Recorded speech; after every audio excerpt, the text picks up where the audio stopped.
That shit wasn't supposed to happen, man.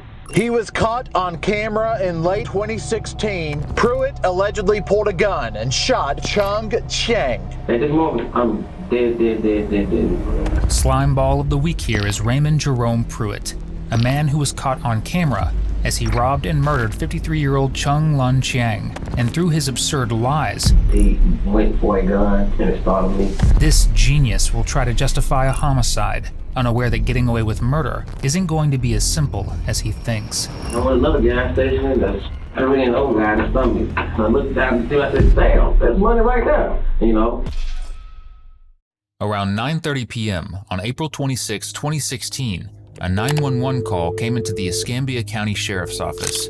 A man had walked into the A&E Food Mart at 4002 North Pace Boulevard in Pensacola, Florida, and found the store's clerk behind the counter with a gunshot wound.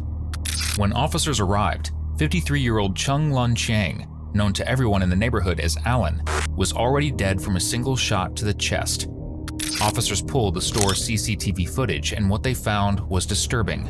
An unmasked man calmly walks into the store, approaches the counter, and pulls out a black and silver handgun. As he starts robbing the store, the man shoots Alan, then grabs a basket of change and cash, walks out, gets into a stolen vehicle, and drives off. It didn't take officers long to put a name to the face. The man on camera was 39-year-old Raymond Jerome Pruitt. Alan's murder quickly became a multi-state manhunt, pulling in the Escambia County Sheriff's Office, multiple Alabama police departments, and the U.S. Marshals Fugitive Task Force. A $10,000 reward was posted as Raymond's face was plastered everywhere. 3 days later, on April 29th, officers received a tip and spotted the stolen vehicle Raymond had been using. They attempted a traffic stop. Raymond's response was to floor it, causing a high-speed chase at a speed of 100 miles per hour, 2 separate shootouts, a crash through a chain-link fence, and a head-on collision with the Troy police chief's truck.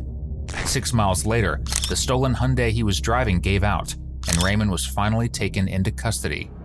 He was brought in for questioning, and unlike most suspects, Raymond had no interest in playing dumb. Hey, sir, how you doing? I'm all right. How you doing, sir? Good. You all right? You look at your hand there. Yeah, I'm taking glass out. Okay. So, hey, my name's Wayne. I'm with the state down in Florida. So, and obviously I think you met Mr. Bird here, right? So, I guess you've been having quite a run. You've been doing good, just staying out of our radar. Mm-hmm. Yeah. You want to talk to me? Well, first off, let me do this. Okay. But before we start, I know that you've probably already gone through this formality, but just because I'm from a different agency, I like to make sure I have everything covered. Let me review your rights, that way you don't have to talk if you don't want to. Fair enough? Don't talk to me. Okay. Well, I appreciate it, but I want to make sure our bases are covered. And, so let me write down the date and time on this. Let's see, 4/29. We just paid your throats. I appreciate it. Because I need something.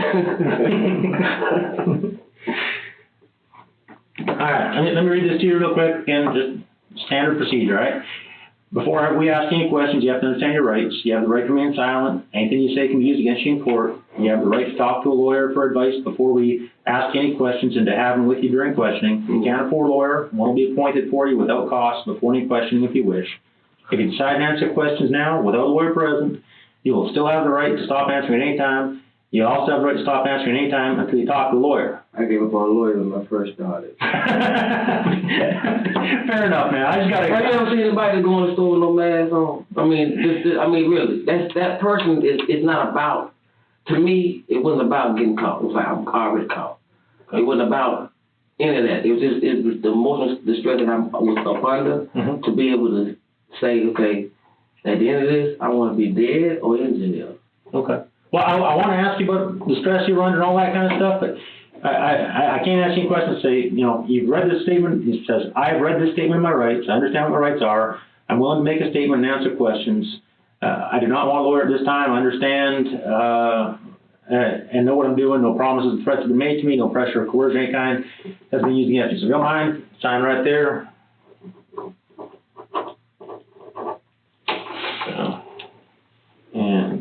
put the time down here. 4.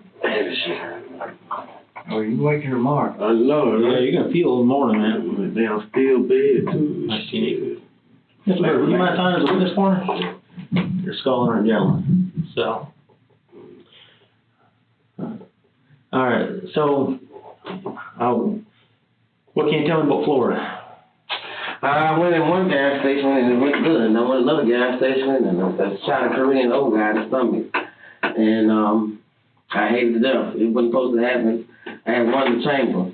Yeah. If I would have had it in the clip, it probably wouldn't have went like that. But the guy, you know, he came. You know, I would park my car behind the gas stations or whatever, park them down the street, park them away from any cameras. You know, I was surveilling and stuff like that, and I'm trying to get some money to eat. You know, put some gas in my pocket to keep running from the police. At this point, it was more like, you know, by acting out, I had you know, a righteous feeling to it. The guy got shot. I probably ended up killing myself in there eventually, probably. But I knew like I was thinking like, well, you already feeling like this yourself. You can't go to the gas station. I'm already like that part's over with. You know, I'm already feeling like I don't want to, because I'm seeing people scared all the time. I'm seeing people frightened. You know, and you know, like comfortable. So when that happened, I was like, okay, well, what am I gonna do next? Because the gas station is over. Just to feed himself, Raymond robbed over half a dozen stores across 2 states. If he'd put half that effort into filling out a job application, he wouldn't be here. His crime spree started on April 5th after he stabbed his girlfriend Keisha and shot her with her own gun.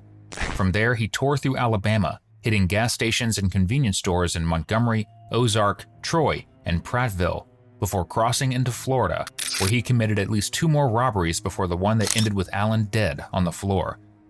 To add to his crime resume, he also helped himself to at least 2 stolen cars along the way. Well, walk me through, when you said you parked down the road? I would park down the road, walk up to the gas station, walk in the bathroom, hear things. When it's quiet enough, then I would come out. Then I would tell the person behind the register, you know, I would put a gun out, give them the money. Okay. I did a project. It was a project behind the gas, it was a Shell gas station. I would put my car in the projects and walked out of the projects and walked into the gas station, and that was a good clean. And then the next time was the old Chinese guy. So it was only 2 in the Florida. Okay, fair enough.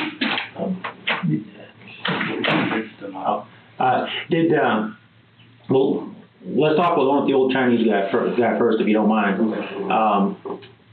What was different about that one? I mean, why did he go bad on that one? I think because he tried to fight. He tried to fight? I think because he went for a gun, like act like he had a gun, and it startled me. And then when he had like some Chinese shit. Like he went this way, come up off his hip, pointed. He did a whole bunch of stuff instead of just freezing. You know, he just came at me. And when he got close to me, I think he put his hand on the gun. You know, I think he got close to the gun. I had one chamber already. You know, that just takes a little bit of just a little, and it's calm. Right. You know, and it was, what kind of gun did you have? A 9mm. Do you remember what brand? Smith & Wesson. Okay. Where'd you get it? It was from Keisha. She had it, and when we got to the argument, and then she dropped the gun, and I was able to get the gun, the purse, and the money then, and drive off. Keisha was Raymond's girlfriend, and on April 5th, 2016, she became his victim. He stabbed her multiple times, and when she tried to run, he took her own gun and opened fire on her. Miraculously, Keisha survived. But what happened next is just as disturbing. After recovering, she didn't distance herself from Raymond. She reconnected with him. She even went as far as giving him money to help him evade police, despite the brutal attack she had just endured. In a matter of weeks, she went from victim to actively helping the man who nearly killed her. So he's kind of acting a little bit squirrely, I guess? Yeah, and he got shot. Okay. And the gun goes off. What happened after the gun went off? I walked over him and went to the register. The register can't be open because he's on the floor. Right. Looked down there. I tried to did register a little bit, took it off the counter, was beating up a little bit, and I looked down, I said, damn, there's money right there. You know, so I got the money, and left out there. Where was, when you say you looked down and saw the money, where was that? It was some quarters, and there was a bunch of 20s, like in a basket, and that's what I took out of there. I took a basket, a blue basket. If you got it on film, you see a blue basket, that's a blue basket. Okay. Well, so when you first came out of the bathroom, he's kind of acting, you know, a little bit squirrely, moving No, I around. just went right to him. Did he say anything to you? I don't think he could talk for some reason, because I said something, I was saying something to him, and nothing made any sense. Was he mute? Not that I know of, but I know No, about he it. never said nothing. Okay. Well, what did you say to him? I said, give me the money. Okay. And he didn't go for it. He did like with this hand, did this hand first, and then did this side, but then by the time he got to this side, he was already on me to either influence his hand on the gun, some kind of way, or towards me. It was just, I never expected it. I just expected everybody just to freeze and stop. You know? Okay. And then this guy just did that, you know. So you got that little basket.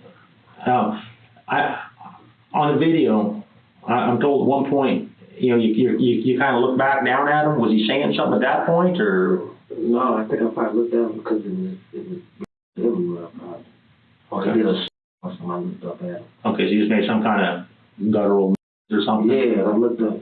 You know.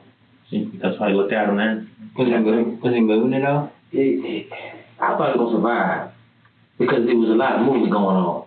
I thought he was gonna survive. You know. So you get the basket in your hand. Then what happens then? I ate at the store. You out of the store? I ate at the store. That brown building behind that store. I parked my car at that building. The CCTV footage shows Raymond carrying out the robbery turned murder with remarkable calm and control. Even after shooting Allen, he didn't panic. Because once outside, instead of speeding off, he gets into his car and sits there for nearly a full minute before driving away. Investigators later described that behavior as chilling because it suggested this wasn't impulsive or driven by fear, but carried out with a level of composure that no normal human being should have. Okay. Where'd you go after that? Probably get something to eat and probably get some weed. Went to another gas station to get some cigarettes and probably, you know, something else. And look at that one too. Florida, I was moving around a little easier, you know. Yeah. So I was always tipping drawers, you know, just looking. What do you mean tipping drawers? Well, when the cash register opens up, you can see how much is in there. I got you. Sometimes they caught tipping drawers when you put your hand there and stop it. You know, I use a gun and it wasn't no face. It wasn't really like that. It was just making a statement in the sense of a stupid statement, like I'm guilty. I'm tired of this whole situation that I'm in, and you know I've been Betty, I've been Betty. What it is? What's the phrase? Betty Crocker for 5-6 years getting cheated on. I mean, And now you're talking about Keisha, right? yeah. To go through this whole thing, like I was trying to tell him, it's all about being cheated on in the worst. You call it disrespected. Right? Disrespected for cheating. Embarrassment cheating, just for someone to be your baby mama, to cheat like that, to embarrass you with co-workers, to get gas out like that on tape. And I'm trying to play it for you to hear it, like, but you're saying I'm hearing something else, and then when it comes on, you don't even want to hear it. I don't even play it for the 13-year-old. Like, I try to pick my dad. My dad said he don't want to hear. I picked my sister. She listened. She listened to one of them. I got 29 of them. 29. And I got more than that because it kept on going when I came back from Virginia. It kept on going when I came back in February. So I got like, see, that's what I was doing, man. You can't sit up here and tell me. It don't matter. When you're talking about you got these recordings, did she call you on the phone? At work. I would call her at work. So you would call her? At the VA. It was like, the VA, whatever. If you got my phone out of the book bag from the scene of when that phone, I'll open it up and let you listen to it. Then what you're saying is the noises and stuff on it is like her having like sexual relations. Oh, you got a big thing. Oh. And she would say that on the phone. But she would put me on mute and think, but you gotta get an app, you gotta get a phone that can do the voice thing, where you can get the background, like a small room, large room, meeting room, whatever. It's an apple, and I got it. And like I said, I never knew. Like I said, I thought I was, like I said, I said, what you doing, smacking? What you doing, smacking? So, you know, so for 5 years, all these arguments that we've been going through, that you said I'm wrong for accusing you for, I was right. And I found it out December the 11th, 2015. And I was dealing with her, even knowing this. I said, we can wipe this out. We got back together. Then something happened with the guy on the tape where he's conveniently saying something. I don't know what happened, but she would never tell you. She would never tell nobody. She would never tell you nothing. But I know this happened. The week of spring break, the week before spring break, I was living there. The week after spring break. When is spring break? March? March, the end of March. Middle to the end of March. Right, yeah, somewhere around there. Depends on the school, I guess. You see how this developed to this point? I'm at the house with my girls again after a whole. Where is this at? Is this at the apartment? At the Central Park. Yeah, I'm living there. And So you lived at the apartment, right? but the week before spring break, we got back. I was like, why do you want to get back? I said, why? She said, I just believe that we can make it work, that we try. We're going to go to Fraser, go to the counseling. We're going to do all this stuff. So, I want to be back. But I do. I still love her. I said, I can forgive you, but you got to stop lying. And she would not. She would tell you stupid and you crazy before she told the truth. So, boom. All right. So, something happened. You took me to work. She took me to work one morning, and she broke up with me. She said, I'm glad you didn't get your room up, because I'm tired of this already. I said, what? I said, because I don't appreciate, I told you I can forgive it, but I can't say you got gang. And that's what I say, you know, and it's over with. So it's like, okay, all right. So you saying that pissed her off? Yeah, pissed off. So now she wants to break up again. I was like, for what? You know what I'm saying? So I need a car for work, and I was trying to take a piss test because I was about to get hired on. So I went over there one day, and the same morning, go over there, I got a key. I knock on the door. She let me in. So I said, I got it. She said, what are you doing over here? I said, I got to go take a piss in the car. So, you know, all these emotional things is going on where she's in control of stuff that builds up to this point. You know what I'm saying? So, like I said, the phone has a lot to do with it. She's on the phone with different co-workers. You hear the guys' voices. But when you're actually doing this stuff, you're like, it doesn't make... And I had to hear every sound over and over again so that I could interpret what was going on. So what it did, when I had a phone, I could hear the stuff. The phone was gone. I would pick up stuff like, would you hear that? I was hearing it when I wasn't supposed to hear it. I was hearing it too much. I was hearing it, and I would hear it, and I would hear it, and... So basically what you're saying is that kind of pushed you over the edge. You mentioned before you under a lot of emotional pressure. So that's the emotional pressure you're talking about? Everything, man, everything. Just the whole point of the fact that I'm a electrician / independent contractor. I can get here and make money, but I don't have the right situation because you are having an affair. That's the only reason. All these years trying to get back in the game after watching the kids and doing all this stuff, the problem is because you're having the affair. The affair that started all the bruises that I have on me. Right. You know, that was what's going on. If you look at my record, I've been running from the police for the last 4 years. Every summer. Raymond's girlfriend is hardly to blame for his criminal history because his pattern of violence began long before that. In 1996, Raymond was charged in connection with the death of an extremely young victim. Records show the victim died from injuries consistent with violent shaking or blunt force trauma to the head while in his care. In 1997, he was ultimately convicted of criminally negligent homicide. And it didn't end there. In 2004, he was charged in a robbery-related case in Montgomery, and in 2009, he faced another charge for conspiracy to commit robbery, which means this wasn't a sudden spur-of-the-moment decision. It was a pattern of violence that filled Raymond's life. An infant in 1996, robberies in 2004 and 2009, a domestic violence assault in 2015, and somehow by April 2016, Raymond was still a free man. Why exactly that is anyone's guess. She get hurt or whatever. One time she grabbed a knife. My neighbor was trying to get the knife from her. She grabbed a knife.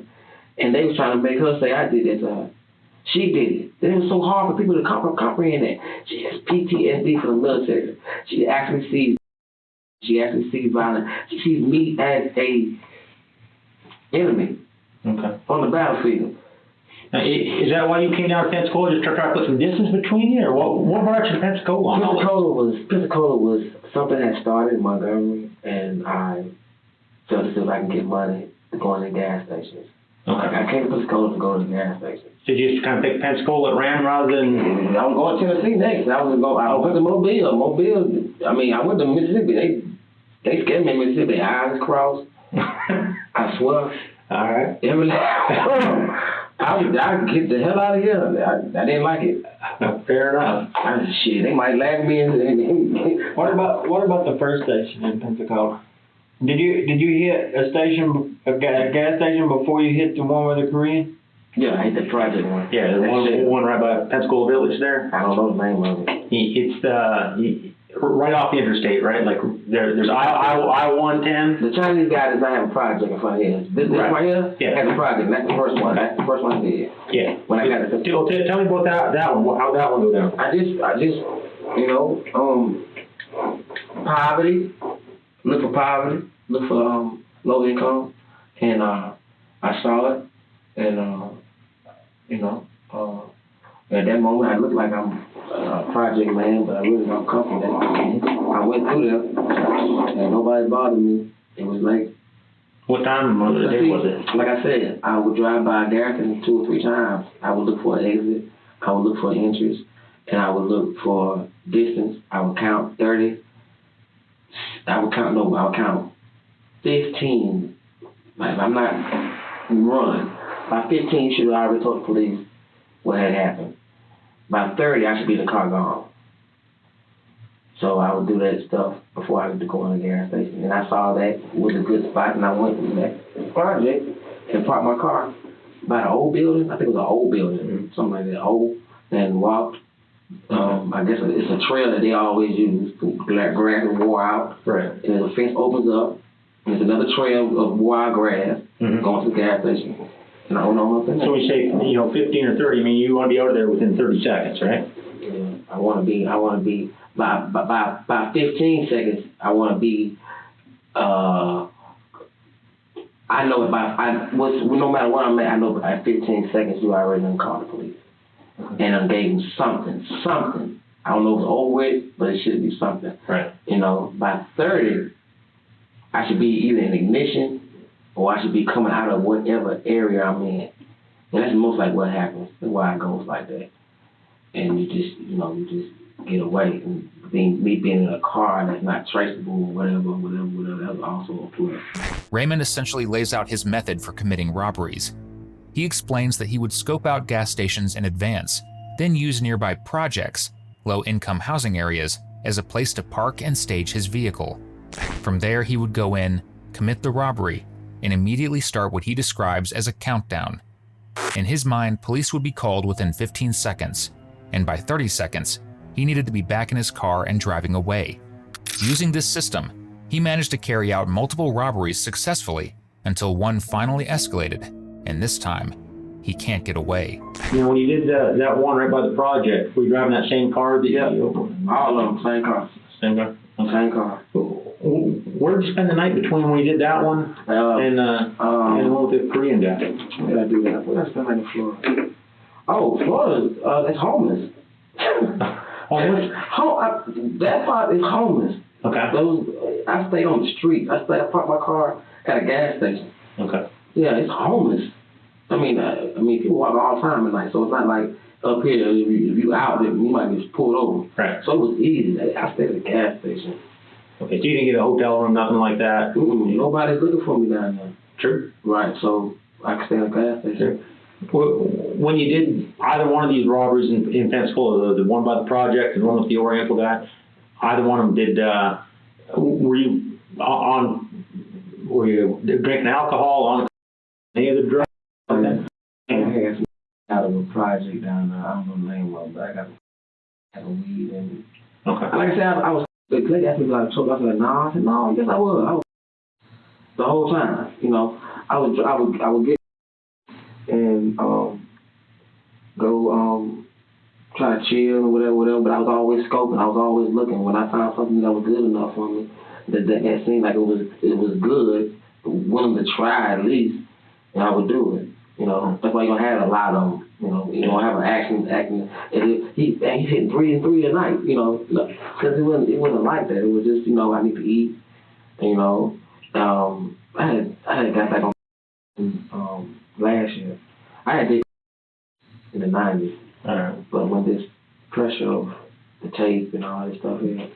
Well, let me ask you this: when the gun went off on that one where the old guy got shot, what was your reaction? What was the first thing that went through your mind? What's supposed to happen? What's supposed to happen? What's supposed to happen? Okay. That shit wasn't supposed to happen, man.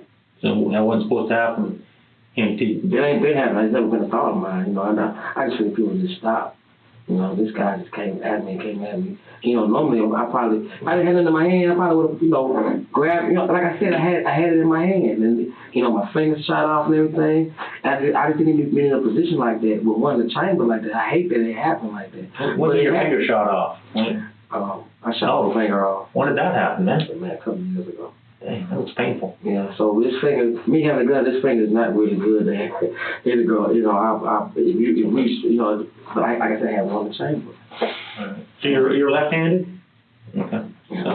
So you was kind of surprised to you when he came in. When I shot him, too. Yeah. It was shot. But at the same time, I'm here, you know, to get some money.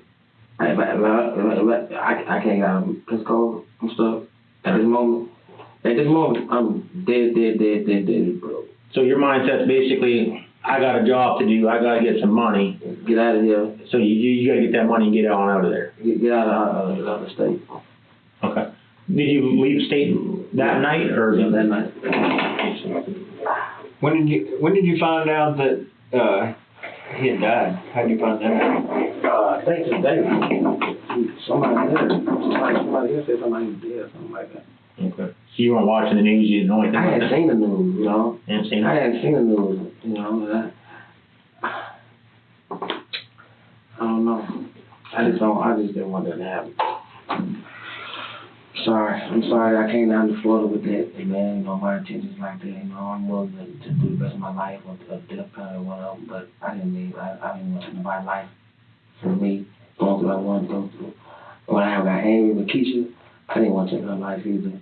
But at the same time, when I heard that she was all right, it was more like I was happy, but it did something else to me. It did something else to me, like, you know, it just sent me on the rock. I had nothing. I don't have no excuse, but I have no way of telling you that you could have got Jesse Jackson in the room saying, "Keep hope alive, boy," and I would have been like, you know, I just went to a deep place of just, I don't even know. It just don't make no sense. And one day I woke up, I was like, I'm doing this, but then I felt like I had no other choice but to do this, to take care of myself, my habit that I developed staying in this room for a year, snoring every damn day with her money. Well, how bad was the habit? When you went to that project and you bought a little bit of weed in Pensacola, how much money did you spend on? That project, I know what that project now. Okay, but whatever project it was you went in, you said you bought a little bit. Yeah, I had went down there and I saw the project. I peeped the whole little thing, whatever. I was actually right. I got a gram, I think, that night. Nope, I got a gram and I got another gram. I got a gram when I got there, and I got a gram after I did the Okay. How much did you pay for the gram? I think $40, $50. $50 for each gram? Mm-hmm. Okay. Mm-hmm. How much money did you get out of out of each of the two robberies? I can't say that. You don't know? Was it enough to cover the amount of the drugs? And gas and food. Okay. They didn't give me back to my government. Alabama. Okay. So you did all right. If you were getting gas, how much you got on the first robbery, the one by the project? Any idea? I can't tell you. All I know is that the old man's robbery, I wish I would have never even did that. Yeah. You know, I had bought a lot of stuff with that first robbery in Florida. I bought some shoes and pants. And I started thinking, I said, well, I wish I wouldn't have bought these shoes and pants because I wouldn't have been so active to go back and do it again, you know, and this guy gets shot. So you only went back because you were out of money, need more cash? And I want to get out of my gun. I mean, out of Pensacola. Okay. Fair enough. This is probably something a little bit unusual. You don't mean to not do here in Alabama, but something for Florida. Can you raise your right hand? You swear and affirm all statements you made to me are true and correct to the best of your knowledge? Fantastic. If you don't mind, I'm going to step out real quick, and I might come back and talk to you, but I really appreciate you talking to me.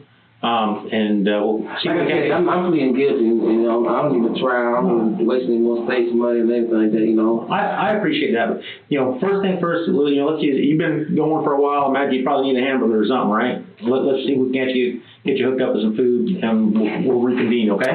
Raymond Jerome Pruitt was charged in Florida with first-degree murder and armed robbery.